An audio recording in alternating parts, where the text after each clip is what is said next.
Hey gamers, it's me. I guess the Mad Catz GameCube controller isn't a very good teleporting thing. I finally got out of the first episode machine, but I guess it still didn't work. So I guess we're stuck here. Hey, is that the first Super Mario Brothers game? With Tetris and Nintendo World Cup?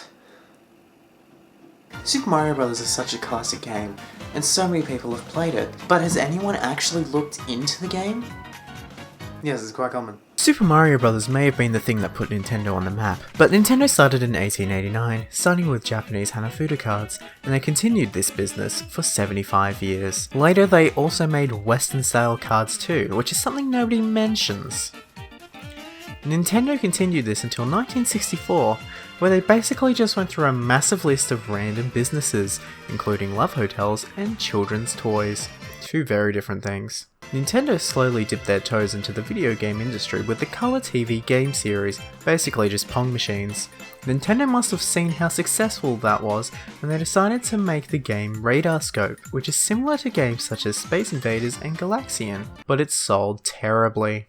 And it put Nintendo of America into a financial crisis. Luckily, Shigeru Miyamoto was tasked with converting the Radarscope machines into a game that Americans would love to play. Nintendo originally wanted this game to be a licensed game to the Popeye franchise, but the license attempt failed, so they decided to make their own characters. King Kong and the Beauty of the Beast were used as inspirations when coming up with the characters. The three characters Miyamoto came up with were Donkey Kong, Jumpman, and Pauline. You might be thinking, what's this got to do with Mario? Jumpman is Mario! That's right, Mario was in fact originally called Jumpman, then Mr. Video, then Mario. After the great success of Donkey Kong, Nintendo wanted to use Mario more, so they decided to make a brand new game starring Mario, called Mario Bros. Mario Bros starred Mario and his new brother Luigi defeating all the Koopas and Krabs. That's it. Also, there's a power block. I guess that's cool. Many of you have probably played Mario Bros before. Nintendo have re-released this so many times it's ridiculous. It's on all 4 of the Super Mario Advance games, it's on the Virtual Console on many platforms, it's in Super Mario 3D World, and so many other places. But that's only the start of Mario's journey with Nintendo. After the game crash of 1983, Nintendo wanted to make a game console for some reason, but they didn't market it as a game console. Hence the creation of ROB, so they called it the Nintendo Entertainment System, or the NES. One of the killer apps for the NES was Super Mario Bros., starring Mario saving a new princess from Bowser, along with his brother Luigi. Super Mario Bros. Was and still is one of the best games ever created, and it doesn't fall into the common first game trap of the sequel being better than the first one by a long shot, like Sonic 2 or Pokemon Gold and Silver. This game feels like it can live on forever, and it won't ever die. This game has so many things that future Mario games still use. Jumping, mushrooms, fire flowers, pipes, Goombas, Koopa Troopas, question mark blocks. Everything is still used in Mario games to this day, which makes this game great. Super Mario Bros. Has 8 worlds with 4 levels in each, with the last level of each world being a castle level. This does get a bit repetitive however, but all levels do have a difference, except for 2-2 and 7-2, which are both underwater levels that are the same. In the game, you can also play as Luigi, but that's only in the multiplayer, and only for the second player. In the early Mario games, Luigi is just a straight up clone of Mario, with no differences besides being green. So yes, in this game, Luigi is literally just Green Mario. In the original NES version of the game, there are so many glitches, such as the over the flagpole glitch and the minus world glitch. The minus world glitch that most people know is the clone of 2-2/7-2 again, with it repeating at the end of the level. You cannot get out of this level, you will just have to die alone in the minus world.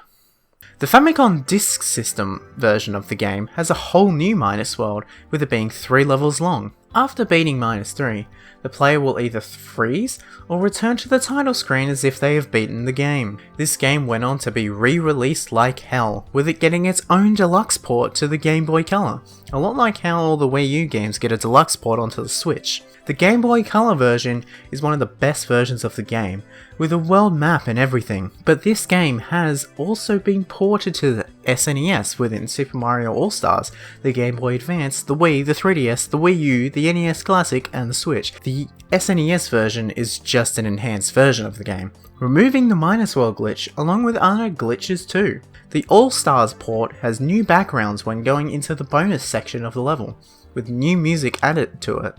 But overall, it is still the exact same game. Super Mario Bros. Went on to get a PC sequel called Super Mario Bros. Special, which we'll be looking at on a later date, and an NES sequel called Super Mario Bros. 2, or as we know it here, Super Mario Bros. The Lost Levels. Super Mario Bros. Will go down in history as the game that saved the video game industry, with the classic story that just keeps getting repeated over and over again. Yes, I know. There's a story.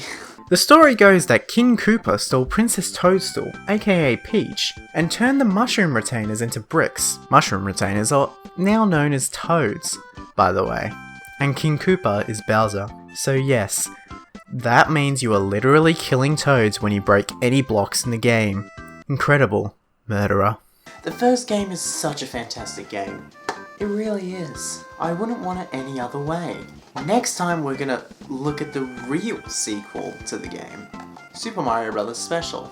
Now, if you don't mind, we need to hook this thing back up again.